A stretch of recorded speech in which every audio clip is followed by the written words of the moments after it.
Hello' বন্ধুসকল, স্বাগতম জনাইছোঁ মোৰ অন্য এটি নতুন ভিডিঅ'লৈ। বৰ্তমান যাব ওলাইছোঁ জোনাল বলহু গড়। যিহেতু মই আগতে এটা জোনাল বলহু গড়ৰ বিষয়ে ভিডিঅ' বনাইছিলোঁ, তো আজি আকৌ যাব ওলাইছোঁ কাৰণ আজি 3 জানুৱাৰী তাত জোনাল বলহু গড় স্থাপিত দিন হয়। আগতে যাওঁতে মোৰ তাত খুৰাজনে কৈছিলে যে 3 তাৰিখৰ দিনাখন ডাঙৰ মেলা নিচিনা হয়, মানে বহুত মানুহ হয়, তাত সমাগম মানুহৰ বেছি হয়। তো সেইটো কাৰণে যাব ওলাইছোঁ জোনাল বলহু গড়। আকৌ আপোনালোকক দেখাম যে মানুহৰ সমাগম আৰু তাৰ বিষয়ে কিছু কথা মানে জনাব চেষ্টা কৰিম। বাৰু ব'লক আগলৈ গৈ থাকোঁ আৰু।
বন্ধুসকল, জোনাল বলহুৰ নামৰ লগত নগাঁও জিলাৰ কেইবাখনো ঠাই নাম জড়িত হৈ আছে।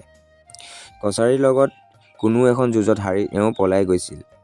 পলাই যাওঁতে কলঙৰ পাৰৰ ৰহাৰ জংঘলত বলাহৰ পানী পিবলৈ বহিছিল, অৰ্থাৎ জিৰাইছিল। পানীৰে ভটিয়াই যাওঁতে হেনো জাগিৰ ওচৰত জাগিছিল, অৰ্থাৎ পানীৰ পৰা তীৰত উঠিছিল। অৱশেষত কাজলী মুখত হেনো কাজলী বাঁহৰ কাঁড়ৰ আঘাতত তেওঁ মৃত্যুবৰণ কৰে। আন কিছুমানৰ মতে আৰিমত্ত ৰাজ্যৰ আক্ৰমণ কৰি আৰিমত্তক বধ কৰাৰ পিছত হেনো আৰিমত্তৰ আন এজন পুত্ৰ ৰত্নসিংহৰ হাতত জোনাল বলহুৰ মৃত্যু হয়। নগাঁও জিলাত জোনাল বলহুক লৈ বুঢ়া মেথাৰসকলৰ মাজত এটি গীত শুনিবলৈ পোৱা যায়। গীতটি দীঘলীয়া, কাল বুকুত হেৰাই যাবলৈ ধৰা গীতটি লোকসংস্কৃতি অনুসন্ধানকাৰী ৰুদ্ৰ ডেকাই সংগ্ৰহ কৰিছিল।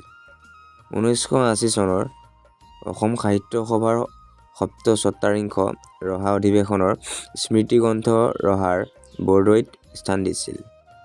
তেখেতে 1943 চনৰ পৰা 1946 চনলৈ নিখিল ভাৰত শিপিনী সংঘৰ কৰ্মী হিচাপে ধৰমটোল জাগি ময়াং আদি অঞ্চলবোৰত ঘূৰি ফুৰোতে গঞা মুখৰ পৰা জোনাল বলহুৰ বিষয়ে অনেক ফকৰা যোজনা আৰু এই গীতটোৰ সংগ্ৰহ কৰিছিল। গীতটো সাতখলপীয়া গড় বান্ধি ৰাজত্ব কৰা জোনাল বলহুৰ বীৰত্বৰ কথাৰে আৰম্ভ হৈছে। জোনাল বলহুৰ মৃত্যু কৰুণ কাহিনী ইমানতে সমাপ্ত হৈছে। বন্ধুসকল, বলক এতিয়া বৰ্তমান তিৱা জনগোষ্ঠীৰ লোকসকলে একেলগে মিলি সংগীত পৰিৱেশন কৰিব। তো সংগীত চাম, যিমান পাৰোঁ আপোনালোককো দেখাম। তো ভিডিঅ'টো চাই কেনেকুৱা পালে জনাব আশা কৰিলোঁ, কমেণ্ট কৰিব বুলি। আৰু লগতে যিসকলে চেনেলটো নতুনকৈ আহে তেওঁলোকৰ ওপৰত এটা অনুৰোধ যে চেনেলটোত আহি ভিডিঅ'টো চাই লগতে ছাবস্ক্ৰাইবটো কৰি দিয়ে আৰু লগতে কমেণ্ট এটাও কৰিব বুলি আশা কৰিলোঁ। বলক আগলৈ গৈ থাকোঁ আৰু প্ৰথমত সংগীত চাওঁগৈ।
আজি হৈছে জোনাল পলুহুগড়, যি জোনাল পলুহুগড় আজি জোনাল পলুহুৰ স্থাপিত কৰিছিলে এই দিনটোত 3 জানুৱাৰী তাৰিখে।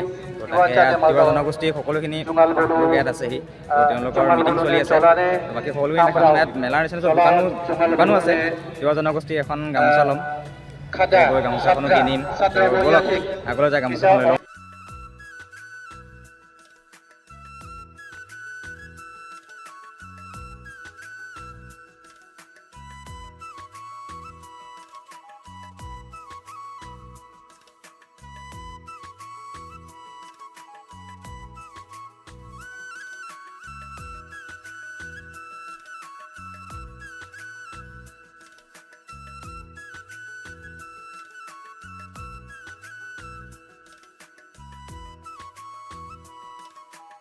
তো বন্ধুসকল, তিৱা নৃত্য কৰিবৰ কাৰণে ৰেডি হৈ আছে সকলো।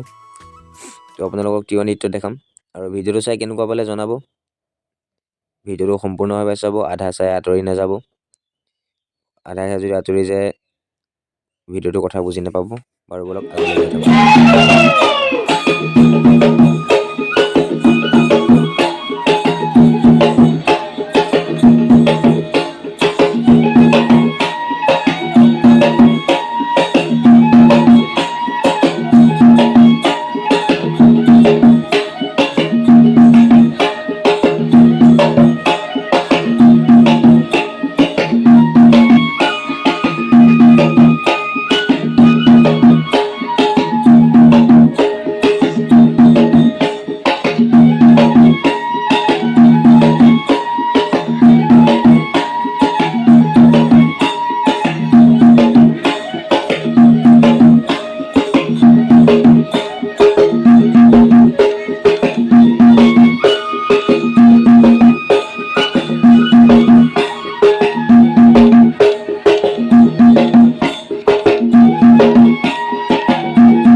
বন্ধুসকল, আজিৰ ভিডিঅ'টো ইমান এটা সামৰণি মাৰিছোঁ আৰু ভিডিঅ'টো চাব সম্পূৰ্ণভাৱে ভিডিঅ'টো চাই জনাব কেনেকুৱা লাগিছে। ভিডিঅ'টো চাই ভাল হৈছে নে বেয়া হৈছে।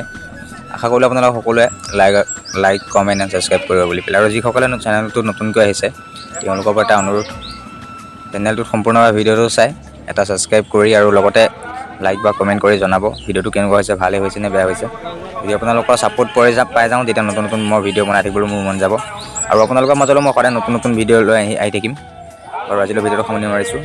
Bye bye.